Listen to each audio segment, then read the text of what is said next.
bonjour. J'ai une question pour vous tous. Est-ce long de faire un livre et est-ce dur? Et quels sont vos conseils pour une personne qui veut en faire un? Merci. Merci pour cette question directe. Merci beaucoup. Vos conseils. C'est une question, je pense, je ne veux pas parler pour mes camarades, mais je pense que c'est une question qu'on continue tout le temps de se poser. Qu'est-ce qui déclenche chez nous le travail d'écriture? Moi, je suis un gros anxieux, je suis persuadé que je vais mourir demain tout le temps, et je me dis toujours, si jamais là tu vas mourir, qu'est-ce que tu aimerais raconter comme histoire? Et ça te permet de faire le tri, si t'en restait qu'une à raconter. Et ça m'aide beaucoup à choisir entre différentes histoires. C'est pas très, voilà, ça met pas l'ambiance, mais il faut avancer un peu, quoi. C'est horrible. Je crois qu'on a un point commun avec Paulina là-dessus, d'ailleurs.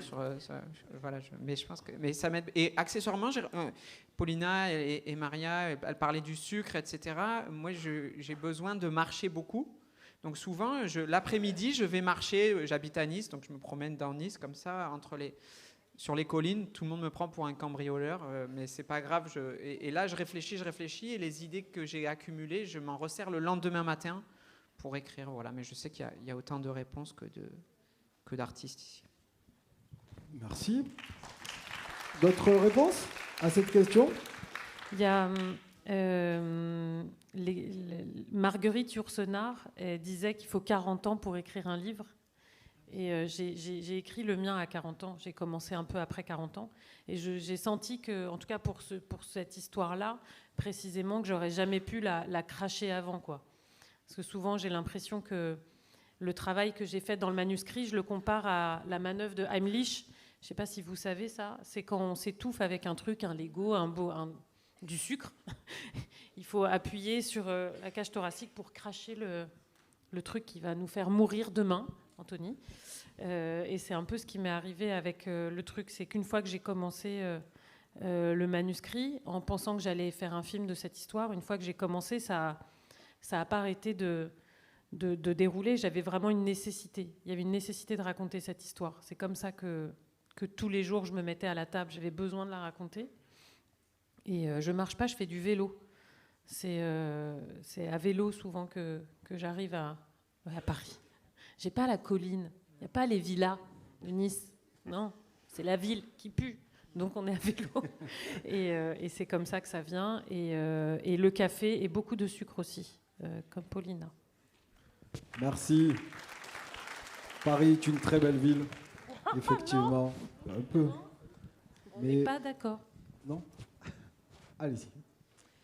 Et pour moi, c'est un mélange un peu. Anthony a dit ces choses de penser à être mort. Et je pense qu'il y a une chose comme ça. C'est comme ça que j'ai choisi mes projets. Mais aussi, il y a une chose qui c'est qu'il faut que j'ai fait quelque chose avec mon temps. Et je suis toujours dans un projet parce qu'il faut faire. Il faut s'occuper, oui. Et oui, c'est ça. Et c'est toujours, il y a quelque chose que je veux raconter beaucoup et qui me demande de l'énergie. Je suis une personne un peu anxieuse, je pense beaucoup, j'analyse tout. Il faut que j'arrête de faire ça un peu. Mais pour moi, la façon de mettre tout ça dans une chose, c'est de faire des livres. Et je ne mange pas le sucre, non. Je n'aime pas beaucoup le sucre. Je marche pas beaucoup, mais je pense que pour moi, c'est important de courir. Je cours, oui. J'ai beaucoup décidé quand je prends la douche. Oui. Quand j'étais en train de me baigner, je pense beaucoup. Et aussi quand j'étais au train, dans l'avion, parce que je voyage beaucoup. Et je prends des notes. Et, oui, je vais faire ça. Merci. Merci pour toutes ces confidences. On continue. Je suis d'accord avec l'eau, la douche ou le bain. Je trouve que je ne sais pas ce qui se passe au contact de l'eau, mais il y a quand même... Je pense le cerveau se détend, où il arrive des choses qu'il n'arrive pas hors de l'eau, en tout cas en ce qui me concerne. Et on en a déjà parlé avec Anthony, on partage une certaine angoisse peut-être du temps ou du travail, mais avant que ce livre soit publié, je ne savais pas qu'il allait être publié, je ne savais pas encore. Et quand j'ai fini le manuscrit, je me suis dit, ok, j'ai eu le temps de le finir avant de mourir. Mais je me disais, oulala, il faut que, sachant qu'à ce moment-là, je n'étais menacée par aucune maladie imminente ou raison objective de redouter ce moment-là, mais c'était le cas. Et je rejoins Anthony à cet endroit-là.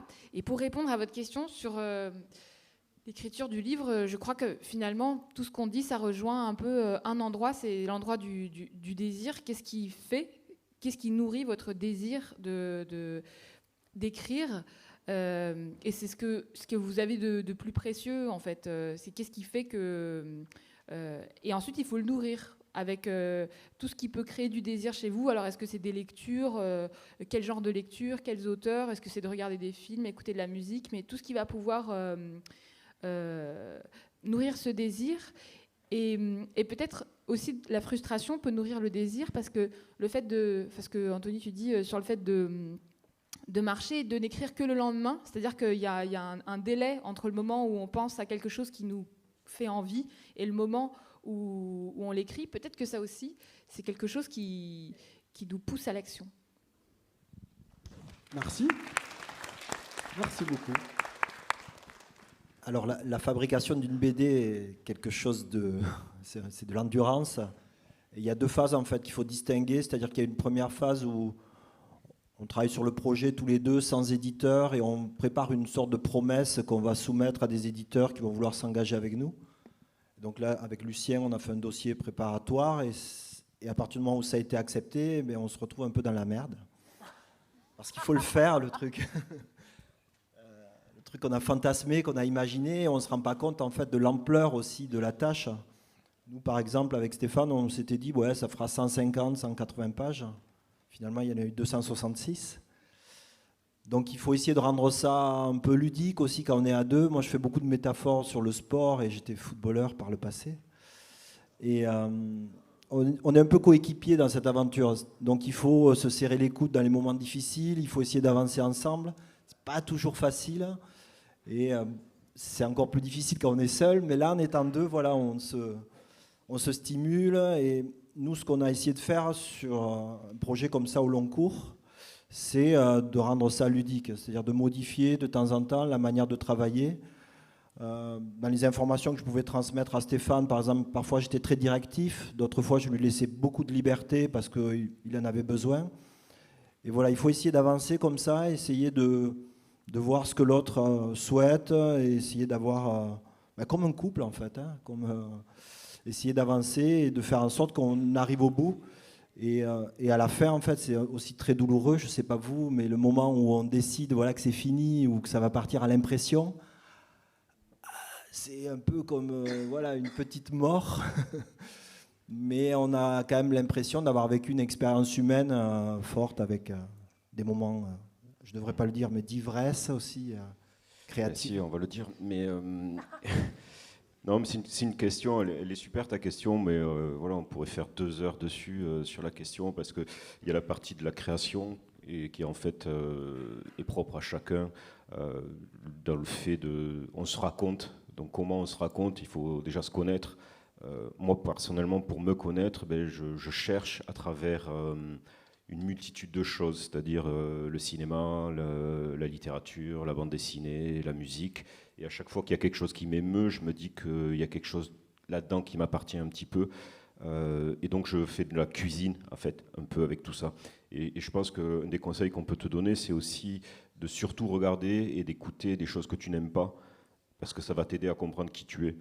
Le fait de ne pas aimer, ça te permettra de trouver certaines réponses. Après, pour nous, là, ça a été vraiment très particulier, puisqu'on l'a fait en binôme, et dans l'écriture et dans la mise en scène. Et oui, on l'a rendu très ludique. On s'est rencontrés avec Guillaume à ce moment-là, donc on ne se connaissait pas avant. Donc on a appris à se connaître artistiquement, dans le travail et humainement. Et c'est bon, coup de bol, c'est bien passé dans les deux facteurs. Donc ça a été une très belle aventure humaine et artistique. Et c'est vrai qu'on a essayé, comme on habite à 80 km, donc Guillaume venait chez moi, et on passait des soirées, des jours. Donc comme on est très épicuriens tous les deux, à bien manger, à bien boire, et à travailler comme ça. Donc on a mélangé les plaisirs dans un lieu agréable, tout en buvant et mangeant énormément. Oui, on a eu des nuits d'ivresse, oui, on a eu des repas excellents, oui, on a eu beaucoup de questionnements, oui, on s'est torturé. Mais de toute façon, toute création et souffrance, tu souffriras énormément pour sortir des choses. C'est comme une naissance, donc évidemment qu'il y a une partie de souffrance. C'est pas facile en fait la création, mais c'est pour ça qu'elle est belle, quoi. Merci beaucoup.